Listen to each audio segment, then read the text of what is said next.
All right. So this region's question here says, which equation represents the line that passes through the point 1, 5 and has a slope of -2? Okay. So again, I'm looking for an equation and it's multiple choice. So technically I could try to, use process of elimination to work out the answer. Okay.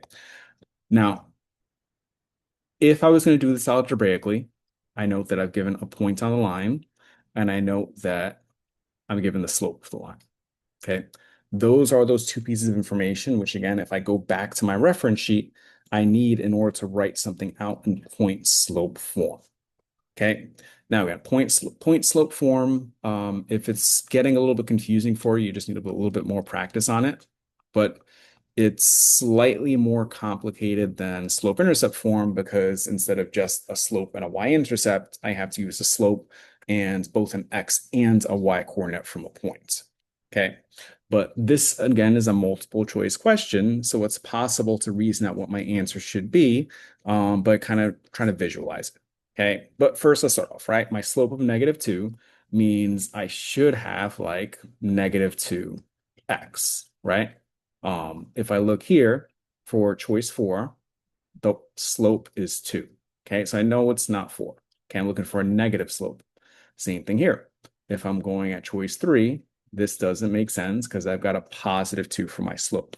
So now my question is it going to be 1 or is it going to be 2? Now, they both have a slope of -2. What's different for choice 1 and 2s is the y-intercept.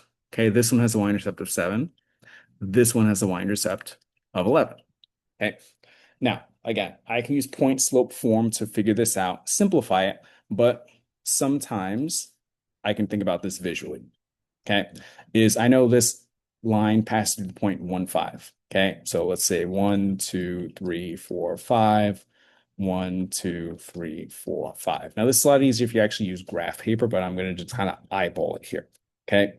So this is my coordinate plane. Now the question is, what would this line look like? The point 1, 5 goes over 1, up, 1, 2, 3, 4, 5. So I know my line is going to look something like this, and I know it has a slope of -2. So it's going to go something like down 1, 2, right 1. Down 1, 2, right 1. And the same thing in the opposite direction is going to have to go up 1, 2, left 1. Okay. So because my point is so close to the y-axis here, I can actually figure out what that y-intercept should be. If this point here was over at 5, this y-intercept is going to actually be over here at 7. Okay. So my answer for this one here should in fact be 1. Okay. Now, if I did want to use that point slope form to prove that, all I'm doing is I'm changing the m to -2. I'm changing y1 to this y coordinate here, which is 5. And I'm changing x1 to the x coordinate here, which is 1.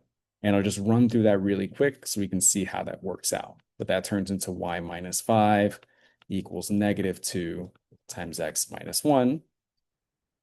Over here, I'm going to keep this the same for now, but I'm distributing on the right-hand side. I got -2x. -2 times -1 is +2. And finally, my last step would be to add 5 to both sides. I've got y is equal to -2x plus 7, which we already kind of figured out. Okay. But again, when you're working with a multiple choice test, sometimes it is helpful to look through your answer choices first, see if you can eliminate any choices. And if worst case, you somehow can't figure out the math itself, at least I'd have a 50% chance of getting this right if I knew it had to be between choices 1 and 2. Okay, now there are also other techniques where you could use a graphing calculator to try to help verify which answer is correct.